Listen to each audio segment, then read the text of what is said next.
Halo guys, welcome back again to my channel. Bersama saya Hansan di sini, dan seperti biasanya setiap harinya saya akan buatkan video seputar cryptocurrency. So bagi kalian yang tertarik seputar cryptocurrency, boleh aja langsung bantu saya like dan juga subscribe. Jangan lupa juga untuk hidupkan lonceng notifikasinya supaya kalian gak ketinggalan update terbaru seputar cryptocurrency. Oke, pada hari ini guys, kembali kita akan bahas seputaran Bitcoin, dan kita pengen bahas kira-kira apa sih yang masih menahan Bitcoin untuk bisa bergerak lebih tinggi harganya. Dan kemudian pastinya kita akan bahas juga beberapa berita dan data terbaru hari ini. So stay tune terus sampai akhir video. Sekarang kita mulai dulu dari CoinMarketCap. Nah, per hari ini secara global market cap kripto berada di angka 1,97 triliun dolar atau turun sekitar 0,68%. Nah, Bitcoin sendiri berada di angka 43.800-an, Ethereum 3.100, BNB 426, XRP 0,82, Cardano 1,08, Solana 99 dolar, Avalanche 95 dolar, dan Terra Luna ada di urutan ke-10 dengan harga 55,99 dolar. So, per hari ini kita melihat rata-rata top 10 coin berada dalam keadaan merah. Koreksinya ranging antara 0, sekian persen hingga kurang lebih 2% ya. Dan top performer hari ini adalah Avalanche dengan kenaikan 1,61% ke 95,79 dolar. So, itu adalah outlook sementara dari beberapa top coin yang ada. Sekarang kita masuk dulu ke beberapa berita dan data terbaru hari ini. Nah, yang pertama, ini lagi-lagi drama berlanjut ya guys. Drama berlanjut soal Rusia dan Ukraina. Setelah kemarin dari Rusia mengatakan mereka udah menarik sebagian pasukannya balik ke pangkalan. Kemudian Joe Biden mengatakan mereka belum verifikasi hal tersebut, jadi mereka istilahnya belum percaya lah gitu ya bahwa Rusia udah melakukan penarikan sejumlah pasukannya ke pangkalan mereka. Dan hari ini bukan lagi Joe Biden tapi NATO gitu mengatakan, NATO says Russia is increasing troop numbers at Ukrainian border, calls for talks. Jadi lagi-lagi hari ini kita mendapati berita yang simpang siur gitu, nggak tahu mana yang benar. Kali ini NATO mengatakan Rusia itu malah menambah jumlah pasukannya di perbatasan Ukraina. Oke, jadi ini kontradiktif dengan yang kemarin disampaikan oleh Rusia. Jadi inilah kenapa saya sampaikan kemarin, kita ini sebenarnya nggak tahu yang mana yang benar guys. Oke, kita nggak tahu yang mana yang bermain, yang mana yang bohong, nggak tahu gitu ya. Cuman ada sebagian yang di kolom komentar kemarin mengatakan, tapi kok kalau dilihat dari track recordnya itu biasanya Rusia yang lebih jujur katanya gitu ya. Tapi nggak tahu juga. Kita hanya bisa berasumsi di sini guys, dan hal inilah menurut saya menyebabkan para investor kayaknya masih canggung gitu, masih awkward gitu untuk kembali masuk ke market, karena takutnya gitu ya tiba-tiba malah eskalasinya makin tinggi dan tiba-tiba malah terjadi perang gitu kan. Itu kan bisa berabe, karena kan kalau misalnya terjadi perang dunia yang besar, otomatis ya pasar modal mau di saham kayak mau kripto kayak itu rata-rata pasti akan terkena hit gitu ya. Dan ya itu mungkin yang masih menahan investor sampai sekarang untuk lebih oke, gue nunggu dulu deh gitu. Nunggu dulu deh kebenaran yang mana, yang bohong yang mana, udah ketahuan benar-benar baru nanti kita start masuk lagi. Jadi sekarang mungkin masih banyak orang yang dalam tahap wait and see seperti itu ya. Nah, kalau misalnya kita bahas lebih ke arah kriptonya, per hari ini pun kita masih mendapati berita-berita positif gitu ya. Salah satunya dari USA, khususnya di daerah Colorado. Colorado governor says he expects state to accept tax payment in crypto by summer. Jadi si gubernurnya Colorado mengatakan mereka sudah merencanakan untuk bisa nanti menerima pembayaran pajak dalam bentuk cryptocurrency di musim panas nanti. Oke, jadi ini tentunya adalah sebuah berita positif juga, oke. Dan hampir setiap hari sekarang kita mendapati berita-berita adopsi dan terjadi. Oke, ini tidak pernah terjadi di 2-3 tahun sebelumnya, baru 2021 dan 2022 di mana kita hampir setiap minggu atau bahkan setiap hari kadang-kadang itu mendapati ada berita adopsi baru dari perusahaan A, perusahaan B, kemudian ada dari negara A, daerah B, daerah C, dan seterusnya. Itu menunjukkan bahwa 2021 dan 2022 merupakan tahun adopsi terbesar yang pernah dilihat oleh cryptocurrency. Yang mudah-mudahan ini bisa berlanjut sampai ke tahun-tahun berikutnya, sampai pada akhirnya nanti crypto bisa menjadi mainstream. Oke, ketika sudah mainstream otomatis sudah dipakai di mana-mana. Dan kalau misalnya sudah dipakai di mana-mana, otomatis investornya akan semakin banyak. Ya kenapa? Karena memang sudah mainstream, orang-orang udah pada tahu, oh ini fungsinya crypto. mereka akan beli nanti untuk dipakai untuk A, B, C, dan D karena sudah mainstream, memang sudah dipakai di mana-mana gitu kan. Jadi itu akan pastinya berdampak baik juga kepada kita-kita yang sudah investasi dari sekarang gitu ya. Nah, untuk artikel berikutnya kita akan lebih bahas ke segi teknikalnya, dan di sini disebutkan Bitcoin price is likely starting the next push up if 42K holds as support. Jadi sekali lagi ada seorang analis mengatakan bahwa kita mempunyai chance yang cukup tinggi untuk dapat melanjutkan rally ke atas apabila kita mampu hold di atas 42.000, yang tentunya awalnya itu 42.000 menjadi area major resistance yang sulit kita tembus, kemudian kita mampu tembus, dan ketika sebuah major resistance mampu ditembus, maka harusnya major resistance tersebut akan di-flip menjadi area major support. Itulah kenapa alasan sang analis mengatakan bahwa selama kita mampu stay di atas 42.000, maka chance-nya kita bisa mendapati rally berikutnya ke atas. Dan ini juga didukung oleh data on-chain yang di sini disebutkan on balance volume. Jadi sang analis menggunakan indikator ini sebenarnya data on-chain ya. Dan dia mengatakan bahwa kita mendapati pattern yang mirip sebenarnya dengan yang terjadi di bulan Mei sampai bulan Juli 2021 kemarin. Dimana pada saat itu, seperti yang kita ketahui juga, kita mendapati koreksi kurang lebih 50-an% sama atau mirip dengan yang terjadi sekarang. Dan pada saat itu ada sebuah data on-chain yang disebutkan di sini adalah on balance volume.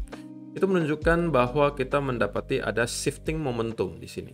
Oke, yang awalnya bearish menjadi bullish dengan pattern V-shape di sini.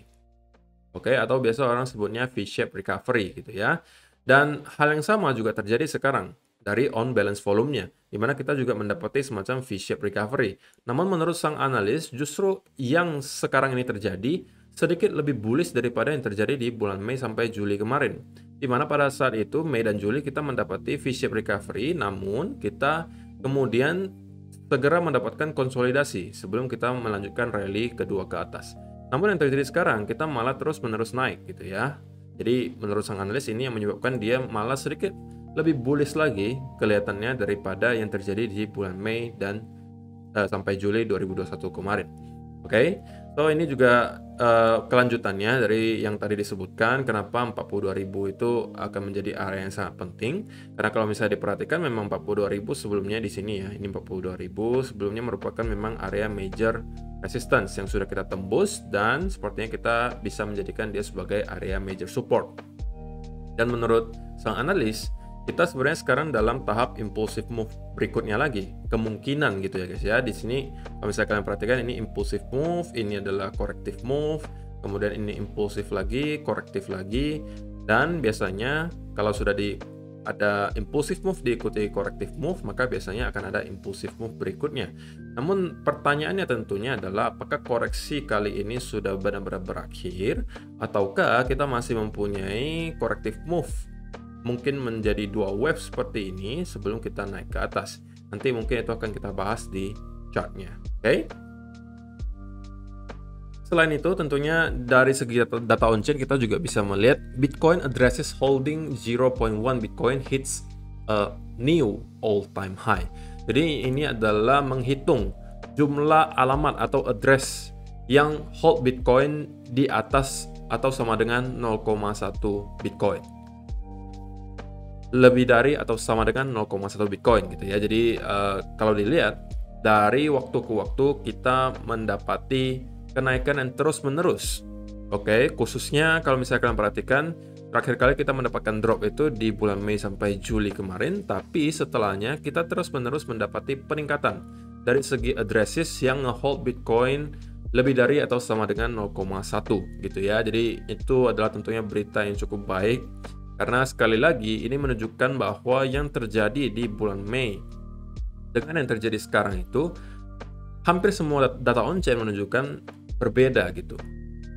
Oke, sekali lagi yang ditunjukkan data on-chain sekarang dengan yang ditunjukkan data on-chain ketika bulan Mei dan bulan Juli kemarin tahun 2021 itu cukup berbeda guys. Baik dari segi number of addresses, baik dari segi balance on exchanges, illiquid supply dan lain sebagainya itu berbeda gitu ya. Jadi ya itu perlu kalian keep in mind saja bahwa dari segi data on-chain sampai hari ini pun kita belum mendapati adanya perubahan yang signifikan, kita masih dalam keadaan yang positif alias cenderung ke arah bullish.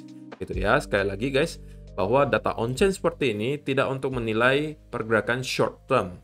Oke, tapi lebih ke mid term dan long term. Jadi ini tidak cocok untuk kalian yang misalnya scalper atau kalian misalnya day trader. Kalau kalian menggunakan data on-chain untuk trade, ya menurut saya itu tidak akan efektif gitu ya. Ini lebih ke arah mid term dan long term. Oke, so ini adalah beberapa data dan berita terbaru hari ini yang pengen saya sampaikan untuk kalian. Sekarang kita masuk dulu ke chartnya Bitcoin. Dan kita mungkin akan mulai dari 4-hour chart. Nah, di sini kita bisa melihat bahwa sampai hari ini Bitcoin masih mampu untuk stay above trend line di sini, which is adalah hal yang bagus gitu ya, dimana harusnya kita bisa menjadikan ini yang awalnya memang major support, kemudian menjadi major resistance, oke. Kemudian sekarang harusnya bisa jadi menjadi area support lagi. Oke, jadi selama kita mampu stay above trend line di sini, harusnya kita masih bisa melihat Bitcoin untuk mendapatkan rally berikutnya ke atas. Nah, kalau misalnya ditanya, kok jadi senario idealnya menurut Koko seperti apa gitu ya? Sebenarnya saya pribadi belum terlalu berubah ya dengan kemarin guys. Bahwa saya paling senang kalau misalnya yang terjadi adalah kita kembali dulu ke kurang lebih area 40.000 di sini. Oke, mungkin sedikit membuat fake out ke bawah. Baru dari sini kita mendapati lagi rally berikutnya ke atas. Ini adalah menurut saya senario yang paling ideal bagi saya gitu ya. Ini bagi saya. Tapi tentunya tidak harus ini yang terjadi. Bisa jadi kita dari sini udah langsung mendapati breakout ke atas dan melanjutkan rally berikutnya. Nah, kalau misalnya ditanya area berikutnya yang perlu kita perhatikan di mana, maka kita bisa ke chart satu ini yang saya udah gambarkan area support and resistance-nya. Maka seperti yang diketahui juga bahwa area next major resistance akan berada kurang lebih di area 45.500 hingga 46.000 di sini. Oke, yang sebelumnya sudah kita tes 2 kali di sini kurang lebih ya. Dan akhirnya kita tidak berhasil dan keduanya mendapatkan rejection. Dan kali ini kita masih stay sedikit di atas area major support di 43 ribuan. Oke. Dan kalau misalnya kita mampu mendapati rally berikutnya ke atas, maka mungkin bentuknya akan seperti ini gitu ya. Saya lebih prefer bentukannya seperti ini sih. Nah, oke. Kalau bentukannya seperti ini, kita mendapati ada pattern yang jelas gitu ya, bahwa akan ada continuation movement ke atas, maka ini bisa jadi kita akan mendapati langsung rally ke atas gitu ya. Jadi ada leg berikutnya ke atas. Tetapi kalau misalnya tidak, kalau misalnya kita mampu break dari Fibonacci 0,618 yang kemarin saya sampaikan di video kemarin ini, kalau kita tidak mampu bertahan di atas area ini dan malah breakdown, maka kemungkinan besar kita akan membuat koreksi leg kedua. Oke, ini adalah wave pertamanya. Oke, di sini. Kemudian wave keduanya adalah yang ini. Baru dari sini kita mungkin bisa breakout lagi ke atas. Dan itu adalah senario yang justru saya tunggu gitu. Kalau misalnya yang di sini, ya kan, menurut saya untuk sekarang sebenarnya patternnya tidak terlalu jelas. Ya, kita hanya mencoba untuk konsolidasi di sekitaran sini, tapi patternnya menurut saya tidak terlalu jelas. Jadi kalaupun misalnya saya ada masuk setup di sini, maka itu mungkin marginnya tidak akan terlalu besar gitu ya, atau saya tidak akan ambil posisi terlalu besar. Tapi kalau misalnya yang terjadi adalah sesuai dengan ekspektasi saya gitu, atau senario ideal saya, di mana saya menunggu, dari kemarin udah saya sebutkan gitu guys ya, saya menunggu ya kurang lebih di sekitaran area di sini, kayak kotak biru saya berikutnya. Kalau misalnya ini yang terjadi, maka saya kemungkinan baru akan memberikan posisi yang lebih besar gitu, atau masuk dengan posisi yang lebih besar, karena memang ini sesuai dengan planning saya. Tapi kalau misalnya tidak dan kita langsung breakout dari sini, maka saya mungkin akan masuk tapi mungkin posisinya tidak terlalu besar. Namun tentunya kalau misalnya semua ini prediksinya salah, alias kita tidak mendapati rally berikutnya ke atas dan malah breakdown dari trendline di sini, saya sudah sampaikan ke kalian juga, kalau misalnya kita mendapati breakdown dari trendline yang tercipta di sini, maka saya akan flip sedikit ke arah bearish. Walaupun saya pribadi tidak akan melakukan short gitu ya, karena menurut saya secara risk and reward untuk short sekarang tidak terlalu besar. Jadi saya lebih memilih kalau misalnya breakdown, yang saya akan menunggu lagi untuk kesempatan berikutnya hadir gitu ya. Katakanlah kita breakdown lagi dan kemudian berhenti di sini dan menunjukkan ada pattern reversal sekaligus indikator menunjukkan ada bullish divergence, maka dari situ mungkin saya baru akan start masuk lagi ke market gitu ya. So, saya rasa itu aja sih guys, belum banyak sebenarnya yang berubah juga dari kemarin. Kita berhari-hari hanya bermain saja kurang lebih di sekitaran area sini gitu ya. Jadi saya rasa hari ini cukup lah, mungkin kita akan update lagi besok. Terima kasih yang sudah menonton sampai selesai untuk video hari ini, dan kita akan bertemu lagi di video yang berikutnya. Bye-bye.